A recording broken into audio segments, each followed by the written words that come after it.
Bullshit. It's the No BS Marketing Show. I'm Dave Mastovich, CEO of Massolutions, the world's only no bullshit marketing firm. There are 8 reasons why people become BS marketers, and at Massolutions, we help you identify and avoid all 8. Today, we're going to talk a little bit about Mike Tomlin's press conference, because there was a whole lot of BS going on at that press conference, partially by Tomlin and somewhat by the actual media representatives who were asking questions. But why is this relevant to you? I will break down ways in which you will be able to learn from how the Steelers coach communicates, and also when you're in front of possibly irrational or maybe not prepared interviewers as well. The Steelers National Football League franchise has won the most Super Bowls. They have a history of keeping coaches a long time. This particular press conference by Mike Tomlin was significant because it was earlier than expected, meaning the Steelers did not make the playoffs unexpectedly when they are considered to be one of the most talented teams in the league. And they had a number of strange occurrences happen throughout the season. There was a lot of turmoil and controversy amongst the players, with all kinds of different things with Le'Veon Bell and Antonio Brown, Ben Roethlisberger. There was breakdowns during games in which they were predicted to win and were well ahead. And there appeared to be some leadership issues and communication issues, which, as we talk about on the No BS Marketing Show, it is all about leadership and communication on this show. That's our focus. That's been my trademark throughout my career, is to help individuals and companies be stronger at leadership and communication. Let's take a look at this press conference and just talk about some of the things that happened, what I noticed from a leadership and communication standpoint, and ideas of how it can apply to you, whether you are a football fan, whether you hate the Pittsburgh Steelers, whether you love Mike Tomlin, whatever.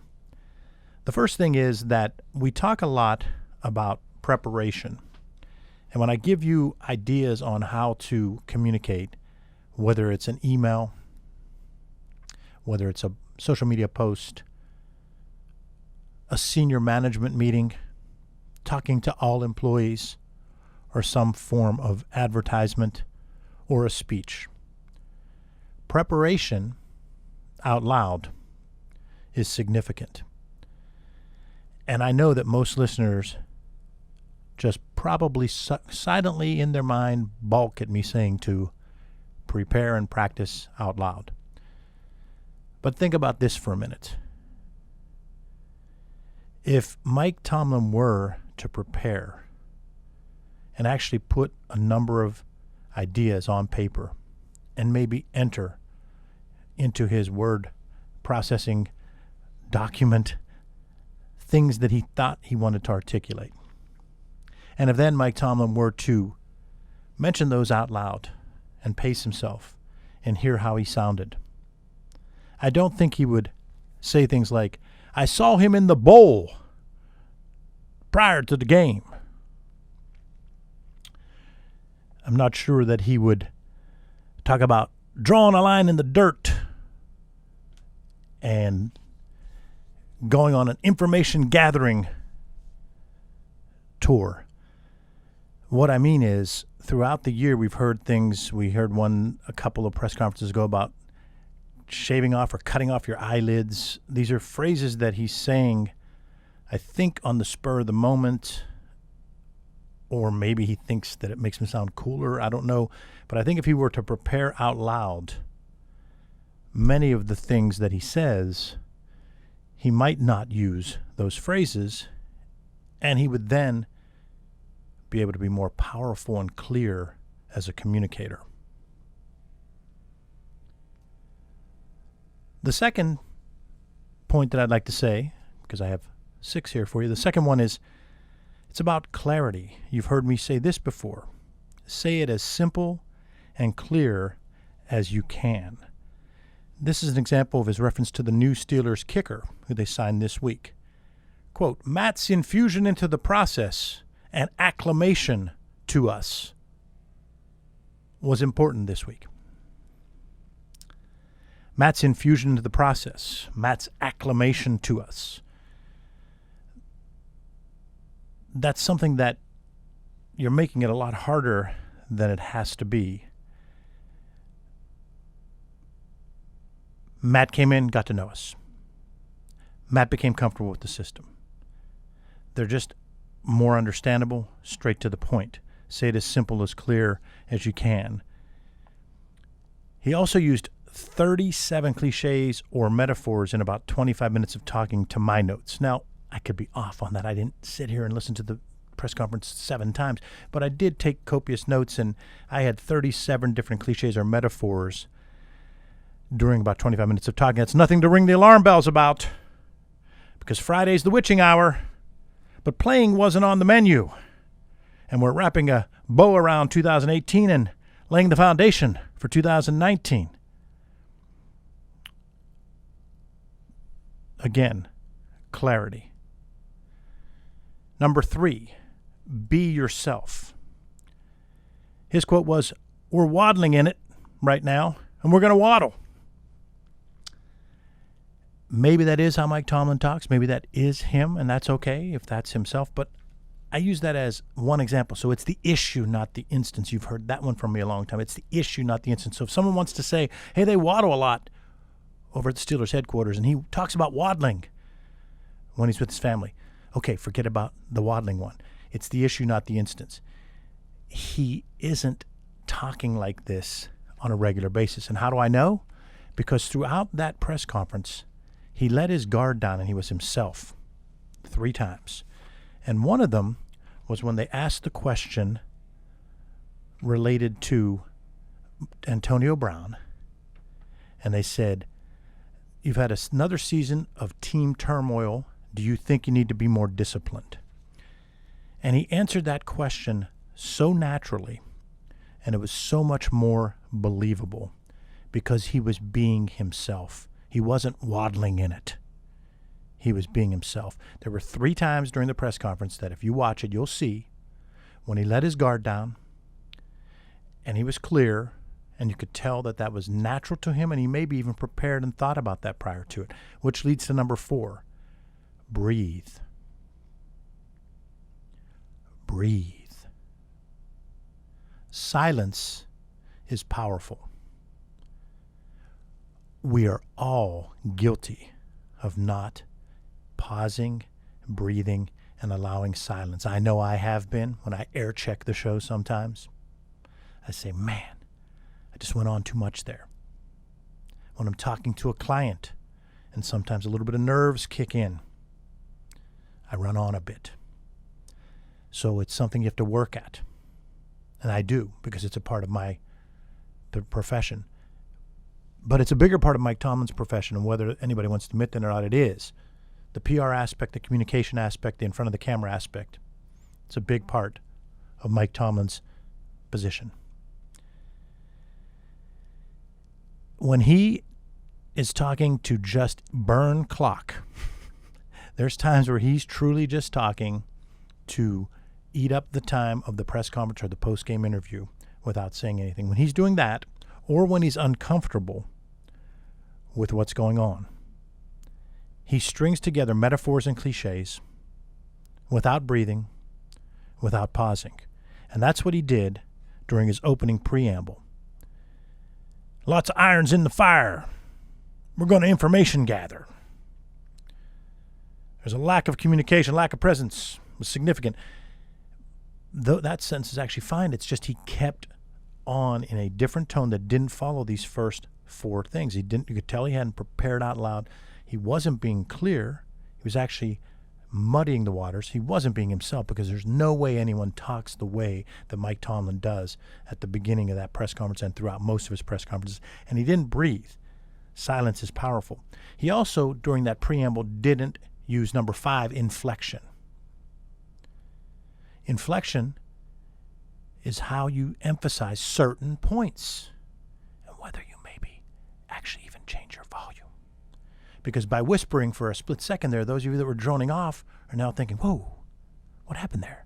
That's the use of inflection. You can do that and still be yourself. Because I know people who say, I don't like to speak. I'm never in front of people.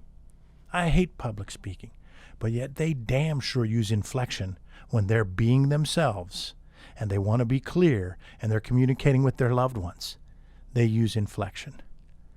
Trust me, I've heard about it. I've heard it from people that love me. Dave, what are you thinking? Come on. Various types of inflection. When Tomlin is not being himself and when he's not prepared and when his clarity is lower, he's not breathing and he's not using inflection. Number 6 is consistency. Tomlin usually is pretty consistent. It's just he clutters the message so much that people don't realize that he's consistent. Throughout this press conference, he said multiple times this point. He made it a little more difficult and wordy, but he was in the information gathering stage. He's finding out exactly what happened. Now, people might not like that answer because they've heard so many different things about the Antonio Brown case and Ben Roethlisberger and Antonio fighting and him saying he was hurt but he wasn't and so forth. But the reality is Tomlin's at the point where he's not made a decision yet. As a leader myself, I know there's times you're pretty sure what happened. You're pretty sure what you're going to do, but you still want to get more information. So he is using number 6, consistency. He does consistently hit those same points. It's just that the other 5 aren't used as much. He doesn't prepare enough, and he certainly isn't preparing out loud because if he hurt himself. Number 2, clarity. He doesn't try to say it in its simplest form. In fact, he does the opposite. He tries to obfuscate the issues. He makes things clumsy and harder than they should be because he thinks it makes him sound cooler, maybe. I don't know, because he has a lot of these ways of saying things that become humorous and memes and people talk about it. So maybe that's his gig and maybe that's what he's trying to do. But as a communicator, you really want to clarify things as much as possible. Number 3, I want to be yourself. As I said, there were 3 times during that press conference where he was himself and he gave answers that were completely clear, and you could tell he was being himself, and his pace was different, his breathing was different, his inflection was different. And that's the 6. Prepare, out loud, clarify, bring to clarity. Number 3, be yourself. Number 4, breathe. Number 5, inflection. Number 6, consistency. And so my final point is this. Well, it's not my final point. I actually have a couple more. So Mike Tomlin has the potential to be a tremendous speaker. He's already become extremely well known across the country. He's coveted. If he were fired, he'd get a job within a couple of days, at the most a couple of weeks. He's charismatic. I think his intentions are good. I think he has maybe a bit of overconfidence about his communication and isn't himself as much as he could be. But as a whole, he has so much potential. It is frustrating if you are a Pittsburgh Steelers fan because of the lack of clarity, and you can tell it's not as authentic as it could be, and the lack of lack of inflection. But there is consistency there. So I think he has a lot of potential as a communicator. As a leader, he admitted today that he needs to be more disciplined, more structured, and communicate better. I think that takes a lot. And again, to go back to my earlier statement, I watched Bill Cowher his entire career, and I don't recall him ever admitting that he was wrong or anything of that nature. I could be wrong. I like Bill Cowher. I'm just saying I can remember watching him thinking, man, that was an obvious mistake he made, and he just can't own up to it. So I think that's tough for all of us as humans to own up to that. But I think today he did mention some of those key points. Now, on to the interviewers. The interviewers, the media that were there, asked some strange questions that they had to know weren't going to get the answer, that any kind of answer. The one asked what he would have done had Cleveland won. Now, I guess it's a fair question. Anything's fair game by these reporters, and maybe that's the goal. They're trying to get a rise out of him. We're trying to get a quote. Obviously, they want to get something that can be clickbait or something that can be posted. But the reality is, would anyone in that room, reporter or Coach Tomlin or any of us watching, really go and say what we would have done had Cleveland won and had we made the playoffs? What does that gain anyone? That doesn't gain anyone, so why as a leader do it? It can only hurt the cause. So again, that question's not going to get you an answer, nor is the one that said, are you going to trade him? At this point, it's a couple days after the season. You don't have enough information yet to make that decision. So no, they weren't going to ask that. A couple of the other ones, how challenging would it be for you to depend on him in the future? That's kind of fair. And the one I said, another season of team turmoil, do you think you need more discipline, more accountability? That one was okay. Did he quit on his team? I thought Tomlin answered that one really well, because he didn't say that he quit, because then you get said that you were critically labeling someone, but he did point out that he didn't live up to his end of the bargain and didn't communicate as well as he could have. My struggle with the media throughout my career, having been on that side as a sports media person, I think a lot of times they don't follow these 6 things. I don't think they've prepared out loud, number one, prepared out loud what questions they might ask. I don't think they've done that. They've jotted down a couple, and I think they read and react. I don't think there's as much clarity on their part. They ask rambling on questions many times with an answer posed as a question. Whether they're themselves, I don't know. I heard one reporter who she sounded very much comfortable and genuine, but I heard a couple other ones that sounded stilted or fake, so I don't know if they were being themselves. They definitely use inflection. You can tell when there's sarcasm to try to do it. And I guess they're consistent because multiple reporters, number 6, consistent, I guess multiple reporters asked similar questions to try to get a better answer that they wanted. Why am I talking about all this? Couple reasons. Full disclosure. I love sports. Number 2, I'm from Pittsburgh, so the Steelers matter to me. Number 3, I've been a sports reporter. But that all put to the other side, because I bring discussion on this show about things that I don't like or things that I haven't done, but that I see how they can apply to you as a person and to your company.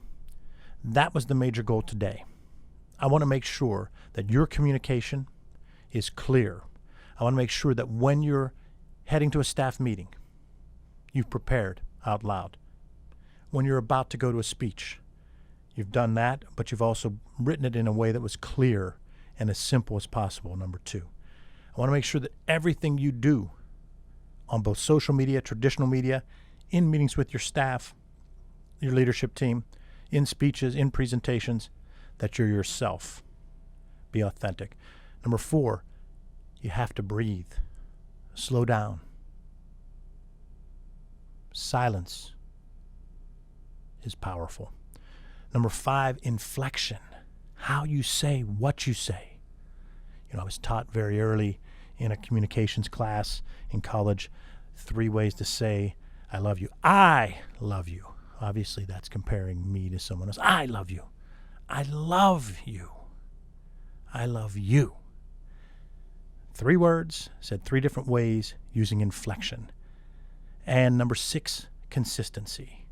So let's learn from what Mike Tomlin does well and what he knows he needs to get better at. Let's learn from what the reporters did well and what they need to get better at. And let's apply this all to our communication and our leadership style so we can all be no BSers in 2019. Thanks for listening to the No BS Marketing Show. Give us your reviews and your feedback. It helps us to make the show better. We appreciate your loyalty and being passionate about real marketing. Remember, ask yourself, what's the big idea? And build your story around the answer. It's all about bold solutions, no BS.